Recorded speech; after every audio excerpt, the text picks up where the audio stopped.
चलिए ब्रेक के बाद एक बार फिर से आपका स्वागत है। रुक करते हैं खबरों की ओर। महाराष्ट्र और झारखंड में आज उम्मीदवारों की किस्मत है ईवीएम में कैद हो जाएगी।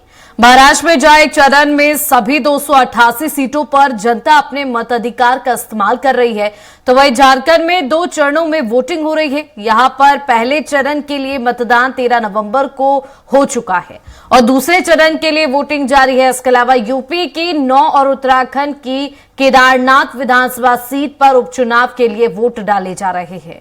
वोटिंग के बाद नतीजों का इंतजार होगा जो 23 नवंबर को आएंगे।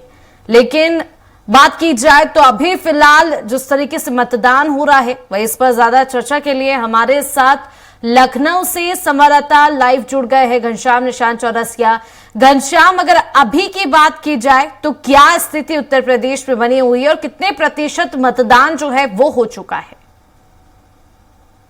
बजे वाला जो मतदान प्रस्तुत है और 5:07 आपको बता देंगे। अगर बात 11 बजे तक की करें तो 0.7% मतदान 11 बजे तक उत्तर प्रदेश के 9 सीटों पे जो चुनाव हो रहा है वहां पे हुआ है। सबसे कम गाजियाबाद में लगभग 5.25% हुआ 7 से 9 बजे तक। 9 बजे से लेकर के अगर हम 11 बजे तक की बात करें तो महज 13% तक मतदान वहां पे दर्ज की गई है। यानी सबसे कम अगर कहीं मतदान हो रहा है तो वो मतदान गाजियाबाद की सीट पे हो रही है। एनसीआर की सीट है, राजधानी क्षेत्र की सीट है, वहां पे सबसे कम मतदाता मतदान केंद्र तक पहुंच रहे हैं। इसको लेकर के अखिलेश यादव महज 15-20 मिनट पहले उन्होंने बयान दिया। उन्होंने कहा कि जीएसटी से जो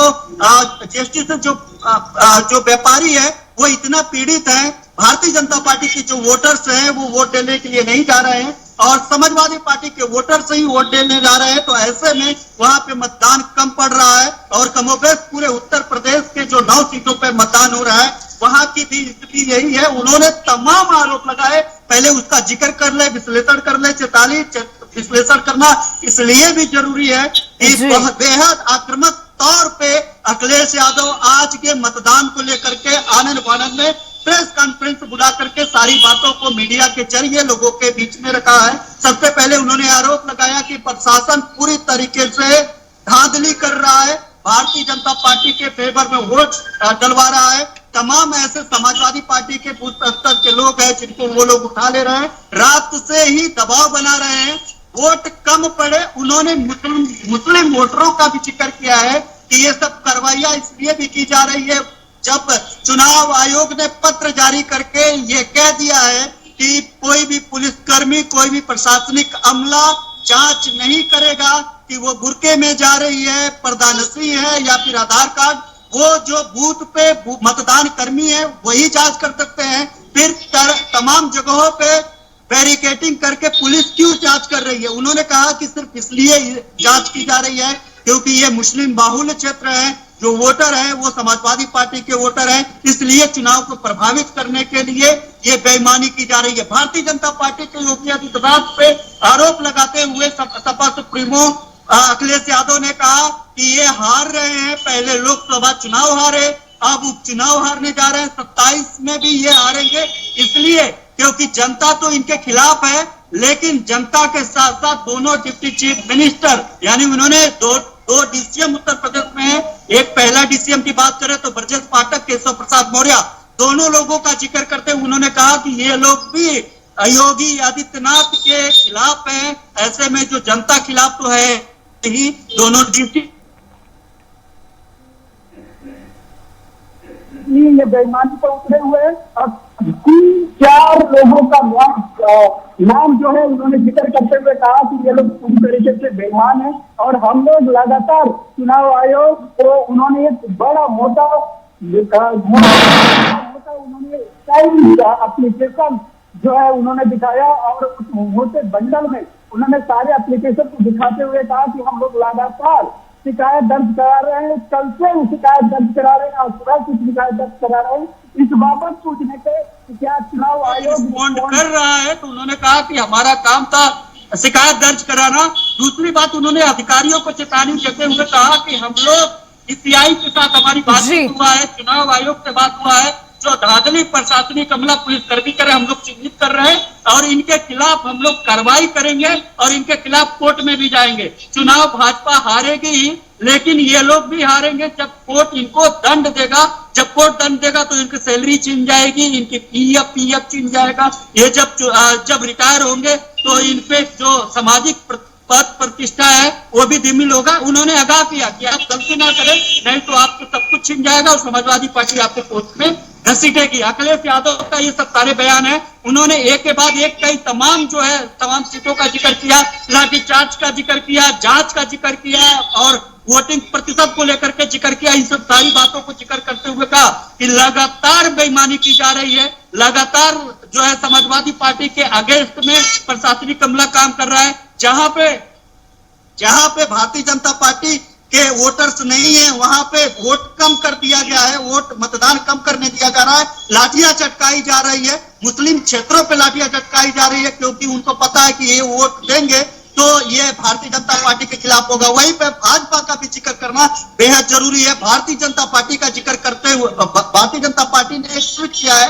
उन्होंने कहा है कि पर्दा नशीन कई लोग ऐसे हैं जो पर्दा नशीन है और इसके जो है पर्दे के आड़ में तमाम पुरुष है, तमाम। जी घनश्याम, आप हमारे साथ बने रहिए। हमारे साथ विष्णु शर्मा भी जुड़ गए हैं अलीगढ़ से। विष्णु, अगर बात की जाए जैसे उपचुनाव जारी है, अभी क्या स्थिति है?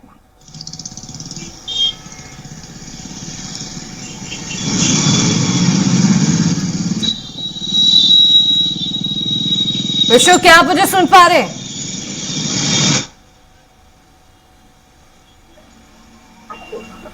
कई गांव ऐसे हैं जिनमें विरोध का सामना करना पड़ रहा है। विकास को लेकर काफी संख्या में लोग नाराज हैं। कई गांवों में विरोध का सामना करना पड़ा है। जी विष्णु, बात की जाए तो विरोध का तो सामना करना पड़ा ही है, लेकिन कई ऐसी जगह है जहां मतदान जारी भी है और लोग भले ही नाराज है लेकिन मतदान करने तो पहुंच रहे हैं। तो देखा जाए तो अब तक कितना फीसदी जो है मतदान हो चुका है?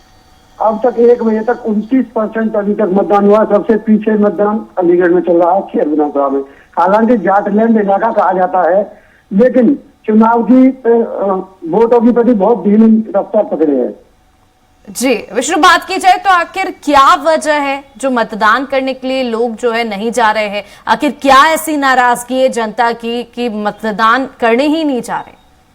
कुछ गांव ऐसे हैं जिनमें विकास नहीं हुआ है, विकास को लेकर के गांव में आक्रोश है, इसको लेकर के लोग मतदान के लिए नहीं जा रहे हैं। जी चलिए, शुक्रिया विष्णु तमाम जानकारी के लिए। वह हमारे साथ चर्चा करने के लिए कानपुर से भी संवाददाता जुड़ गए हैं। अशोक, कितना फीसदी मतदान जो है वो हो चुका है और क्या स्थिति अभी फिलहाल बनी हुई है? क्या कहीं पर मतदान का बहिष्कार भी हुआ है? बिल्कुल बताना चाहेंगे, मतदान की बात की जाए तो ये सीसामऊ विधानसभा क्षेत्र है जहां पर उपचुनाव चल रहा है। अगर बात करें मतदान की तो लगातार जो मतदाता है अपने घरों से निकल रहे हैं और लाइन में लग करके अपनी प्रतीक्षा के साथ भी आगे बढ़ते हुए मतदान भी कर रहे हैं। अगर मतदान की बात की जाए तो करीब 30% यहाँ पर अभी तक मतदान हो चुका है। अगर मतदान केंद्रों की बात करें तो अभी भी एक सूचना मिली थी कि राजकीय इंटर कॉलेज जो चुन्नीगंज है वहां पर जो भाजपा के कार्यकर्ता है और वहां की जो नेता है उन्होंने हंगामा किया है और उन्हें आरोप लगाया है कि यहाँ पर फर्जी वोटिंग की जा रही है, जिसको लेकर वो धरने पर बैठे हैं। जी अशोक, हमारे साथ बनी रही आप अधिक चर्चा के लिए। वही हम घनश्याम आपके और रुख करना चाहेंगे। जिस तरीके से अभी हमने विष्णु से भी बात की, अशोक से भी बात की है कि लगातार वोटिंग तो हो रही है लेकिन प्रतिशत जो है वो घटता हुआ नजर आ रहा है, क्योंकि कहीं ना कहीं नाराजगी जो है वो जनता में बनी हुई है।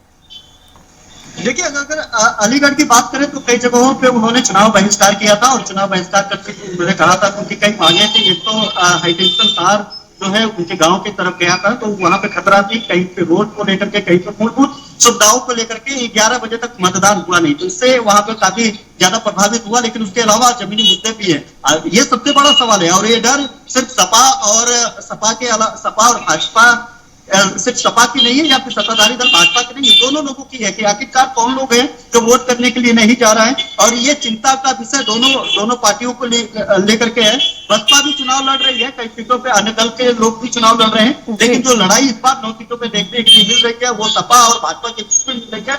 माना जाता है, ये कहा भी जाता है और आज मतदान भी है 43 की उपचुनाव जो होता है वो सरकार का चुनाव होता है। और अगर ये कहावत जो कही गई है उसका असर भी देखने के लिए मिल रहा है, वो लगातार सच्चा देखने के लिए भी मिल रहा है कि सपा सुप्रीमो अखिलेश यादव लगातार अलग अलग सीटों पे अलग अलग वीडियो लेकर के अलग अलग आरोप को लेकर के लगातार ट्वीट कर रहे हैं, ट्वीट करके शिकायत दर्ज करा रहे हैं। और यहाँ तक कि चुनाव आयोग के साथ साथ सुप्रीम कोर्ट से भी दखल करने की मांग कर रहे हैं। ये मांग कर रहे हैं कि प्रभावित किया जा रहा है यहाँ पे चुनाव, ये मांग कर रहे हैं कि दखल दिया जा रहा है, वोटरों को वोट देने नहीं दिया जा रहा, बैरिकेड किया जा रहा है, नियम को तोड़ा जा रहा है, तमाम लोग जो है प्रभावित करने की कोशिश कर रहे हैं। ऐसे तमाम आरोप अखिलेश यादव लगातार लगा रहे हैं। इसके अलावा अगर हम बात करें भारतीय जनता पार्टी का, जिसका जिक्र हम करने जा रहे थे, भारतीय जनता पार्टी ने भी आरोप लगाया। और अभी जो सहयोगी अशोक सिंह बता रहे थे कि सीतामऊ की सीट पे मनोज सिंह वहां पे धरने पे बैठे हुए, उनका साफ तौर पे कहना है कि पर्दानसी कई ऐसे लोग हैं जो लोग फर्जी वहां पे मतदान करने के लिए पहुंच रहे हैं और वहां पे फर्जी मतदान हो रहा है। सीतामऊ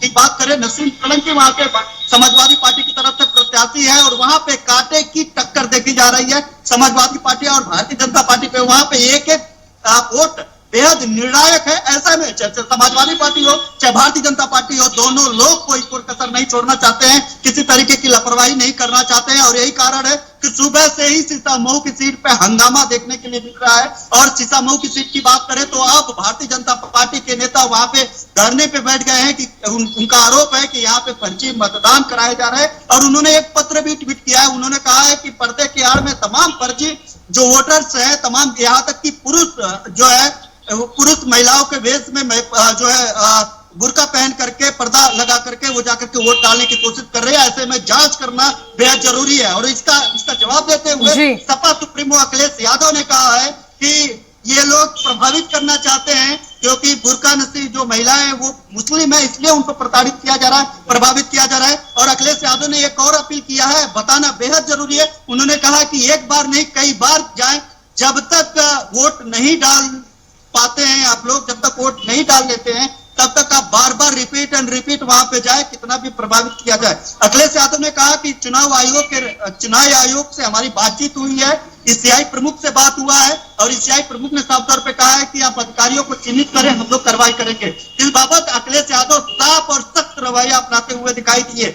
कई तमाम जगहों की बात करें, कई तमाम जगहों पे ईवीएम की खराबी की सूचना मिली, कराल जैसे सीटों पे ईवीएम खराबी की सूचना मिली। कराल पे भीड़ सुबह से ही देखने के लिए मिल रहा है। कराल की सीट की बात करें, मुजफ्फरनगर की मीरापुर हॉट सीट मानी जा रही है, वहां पे भारतीय जनता पार्टी चुनाव नहीं लड़ रही है, उसकी सहयोगी दल जो कभी समाजवादी पार्टी की सहयोगी दल हुआ करती थी आरएलडी, वो वहां से चुनाव लड़ रहे हैं। इसके अलावा वहां पे AIMIM भी वहां पे चुनाव लड़ रही है, चंद्रशेखर आजाद रावण की पार्टी भी वहां से चुनाव लड़ रही है, समाजवादी पार्टी, भारतीय जनता पार्टी तो चुनाव वहां पे लड़ रही है, बसपा चुनाव लड़ रही है। वहां पे लड़ाई काफी ज्यादा टाइट है और वहां पे पुलिस ने लाठियां चटका करके भीड़ को तीतर बीतर किया।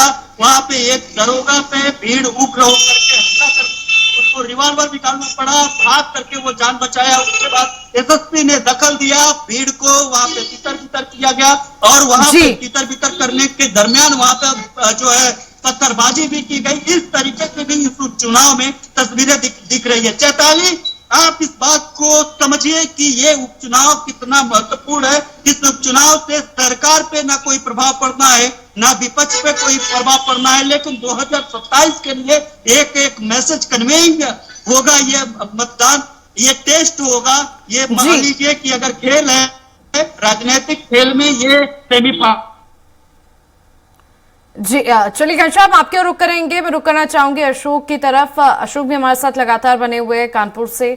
अशोक, बात की जाए जिस तरीके से आपने भी घनश्याम को सुना होगा कि कई ऐसी जगह है जहां बहिष्कार किया जा रहा है, जनता में नाराजगी है, तो क्या इस तरीके का वाकया जो है हमें कानपुर के पास भी देखने को मिला है? जी बिल्कुल बताना चाहेंगे कि कानपुर की सीतामऊ सीट की बात करें, यहाँ पर चुनाव बहिष्कार की बात की जाए तो वो अभी फिलहाल कहीं से सामने नहीं आए, क्योंकि ये जो सीट है ये समाजवादी पार्टी के खाते में थी, क्योंकि लंबे अरसे से कई वर्षों से समाजवादी पार्टी का इस सीट पर कब्जा है और लगातार इनका ही विधायक यहाँ पर बनता चला आ रहा है, जिसके चलते कहीं ना कहीं इस बार जो ये उपचुनाव हो रहा है, जो यहाँ पर विधायक थे भान सोलंकी जिनको सजा सुनाई गई थी, सजा सुनाने के बाद ये सीट पर उपचुनाव हो रहा है, उनकी पत्नी है जो नसीम सोलंकी, उनको समाजवादी पार्टी टिकट दिया था और भाजपा से सुरेश अवस्थी उनके सामने मैदान पर है।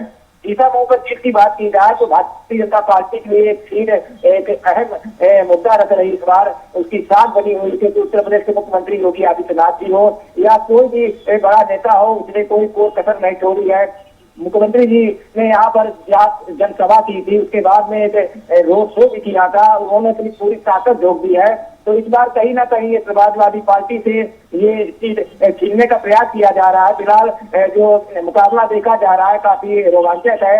अब जब ये मतपेटी की ईवीएम में इन प्रत्याशियों का भाग्य कैद हो रहा है और मतगणना जब होगी तो सामने खुलकर आएगा आखिरकार इस सीट पर दोबारा समाजवादी पार्टी कब्जा होता है या फिर से एक बार कहीं ना कहीं भाजपा इस सीट पर कब्जा करने को तैयार हो जाएगी। जी अशोक, बात की जाए सीतामऊ सीट की तो सपा के लिए ये सीट काफी अहम है, लेकिन बात करें तो इस बार बीजेपी ने भी कोई कोर कसर नहीं छोड़ी है, क्योंकि लोकसभा चुनाव के बाद जिस तरीके से सीटें गंवाई थी बीजेपी ने, उन सीटों की भरपाई कहे या यूं कहे इसका प्रभाव तो नहीं पड़ेगा उपचुनाव की 9 सीटों का, लेकिन जीतने के लिए कोई कोर कसर बीजेपी ने भी नहीं छोड़ी है। जी बिल्कुल बताना चाहेंगे, क्योंकि अगर इस सीट को देखा जाए तो जो सरकार है उस पर कोई प्रभाव नहीं पड़ेगा, लेकिन कहीं ना कहीं जो 2027 का आने वाला विधानसभा चुनाव है उस पर प्रभाव जरूर पड़ेगा, क्योंकि इस सीट को जीतने के साथ ही भारतीय जनता पार्टी अपनी मजबूत पकड़ बनाने का प्रयास करेगी, क्योंकि देखा जाए तो कानपुर में लगभग ज्यादातर सीटों पर भारतीय जनता पार्टी के विधायक है और वर्तमान में सांसद भी वो भारतीय जनता पार्टी के यहाँ पर जीते थे, तो कहीं ना कहीं वो कोई कसर छोड़ने में कमी नहीं रखी भारतीय जनता पार्टी ने, जिसके चलते इस बार मुकाबला जो है काफी अहम और कड़ा देखने को मिल रहा है। जी बने रहिए अशोक हमारे साथ। घनश्याम, आपकी ओर रुख करना चाहूंगी। तो आपने एक बात बिल्कुल सही की कि 9 सीटें हैं, 9 सीटों का प्रभाव ना सपा पे पड़ना है ना सरकार के इस पर पड़ना है, लेकिन सवाल यह है कि आगे जो होंगे चुनाव उसको लेकर ये 9 सीटें दोनों ही पार्टियों के लिए अहम है और खासकर बीजेपी के लिए तो ये 9 सीटें काफी अहम है। बिल्कुल निश्चित तौर पर चैताली जी, लोकसभा चुनाव परिणाम जिस तरीके से उत्तर प्रदेश में आए वो भारतीय जनता पार्टी के लिए सख्ते में डाल दिया, लेकिन मैं इस पे चर्चा करूंगा, लेकिन उसके पहले बड़ी खबर की 1 बजे तक का वोट प्रतिशत चुनाव आयोग ने जारी कर दिया है। 1 बजे तक 31.21% मतदान उत्तर प्रदेश के 9 सीटों पे हुआ है। 31.21% 1 बजे तक मतदान हुआ है। सबसे कम गाजियाबाद में 20.92%, यानी तकरीबन सिर्फ 31% मतदान गाजियाबाद में अभी तक हुई है। जब पूरा रेशियो की अगर बात करें, 9 सीटों की अगर बात करें तो पूरे 9 सीटों पे जब 31% हुई है, उसके साथ सबसे कम गाजियाबाद में वोट फीसदी नहीं बढ़ रही है। सबसे बड़ा शहर है, अगर इन 9 सीटों की बात करें, दिल्ली एनसीआर का शहर है, उसके बावजूद यहाँ पे वोट प्रतिशत बढ़ता हुआ दिखाई नहीं दे रहा है। और इसके साथ अगर बात करें तो अभी 1 बजे तक 31.21% ही मतदान हुआ है। मुजफ्फरनगर की मीरापुर की सीट पर जहां पे अभी लाठियां चटकाई गई है, वहां पे 36.77% मतदान हुआ है। सबसे ज्यादा मतदान सुबह से ही लीड कर रहा है कुंदरकी सीट, मुरादाबाद की कुंदरकी सीट, वहां पे 40% मतदान हुआ है। 40.01% मतदान हुआ है। मीरापुर की मुजफ्फरनगर की अगर सीट कुंदरकी की बात करें, माफ करिएगा, मीरापुर की बात करें तो मीरापुर में 36.77, कुंदरकी में 41.01, गाजियाबाद में सबसे कम 20.92%। खैर की एससी सीट है, आरक्षित सीट है, इसमें अलीगढ़ की खैर की सीट की बात करें 28.80% मतदान हुआ है। करहल की बात करें, जहां से अखिलेश यादव विधायक थे, सांसद बने, राष्ट्रीय अध्यक्ष सपा सुप्रीमो, उस सीट की बात करें, मैनपुरी की 32.29%, यहाँ पे अभी तक 1 बजे तक का मतदान हुआ है। कानपुर नगर का सीतामऊ की सीट की बात करें 28.50% ही मतदान अभी तक यहाँ पे हो पाया है। और प्रयागराज फूलपुर, यहाँ पर भी कुछ ज्यादा मतदान नहीं दिखाई दे रहा है। प्रयागराज ऐतिहासिक सीट है, फूलपुर भी ऐतिहासिक सीट जी है। बिल्कुल घनश्याम, शुक्रिया तमाम जानकारी के लिए। अशोक, आपका भी शुक्रिया तमाम जानकारी के लिए। तो देखा आपने कि अब तक कितने फीसदी मतदान हुआ है, ये हमें हमारे जो संवाददाता है उन्होंने बताया। खबरों का सिलसिला यूं ही लगातार जारी रहेगा। देखते रहिए स्वराज एक्सप्रेस। नमस्कार।